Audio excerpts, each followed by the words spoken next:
for the business news with Karis Garland. Great to see you, Karis. Hi, You're starting out with the UK that is set to rejoin the European Union's flagship science funding program. Yeah, so London's really talking up this bespoke new agreement as it's again included in Horizon, which is the world's biggest civil research and innovation program. London had been blocked from reassociating with the scheme during a dispute over post-Brexit trade rules.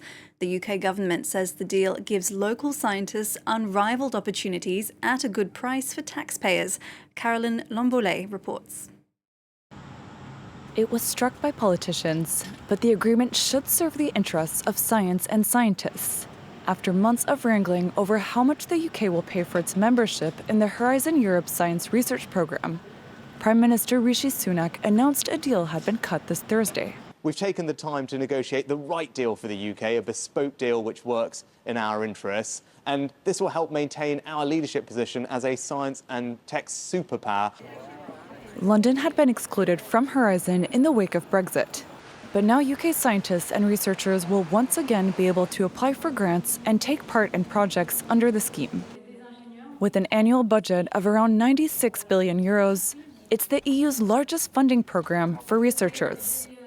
Starting January, the UK should contribute almost 2.6 billion euros per year for its participation in both Horizon and Copernicus, which is part of the EU's space program.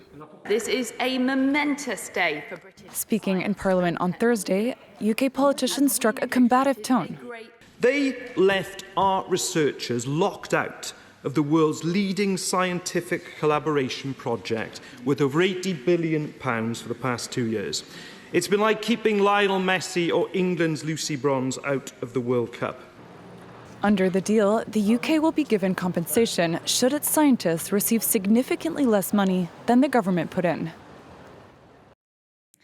A top executive at the failed cryptocurrency exchange FTX has pleaded guilty to criminal charges in New York.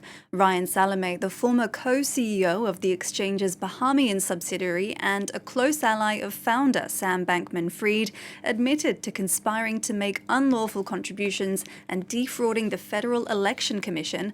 Salame agreed to forfeit more than $1.5 billion in connection with the plea deal and has been released on $1 million bond ahead of sentencing.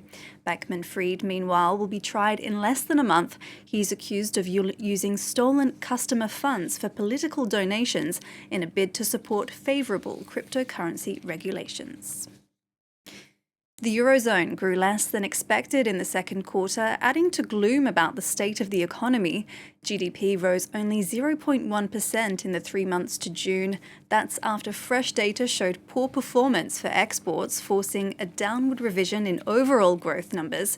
It also reflects cuts in GDP estimates by several Eurozone members. The figures come a week before policymakers at the European Central Bank prepare to decide whether another interest rate increase is warranted to tame inflation.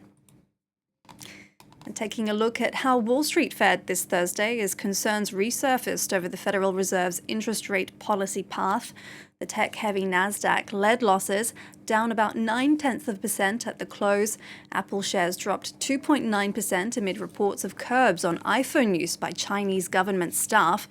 The S&P 500 slipped 0.33%, while the Dow Jones closed almost 0.2% higher. The number of Americans applying for unemployment benefits last week fell to the lowest level in 7 months, signaling the labour market has been largely unaffected by higher interest rates.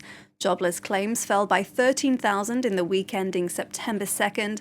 It comes a week after the government reported that employers added 187,000 jobs in August. And French rail operator SNCF has beaten its record for the number of summer train tickets sold. 24 million long-distance tickets were sold in July and August, up 4% compared to last year.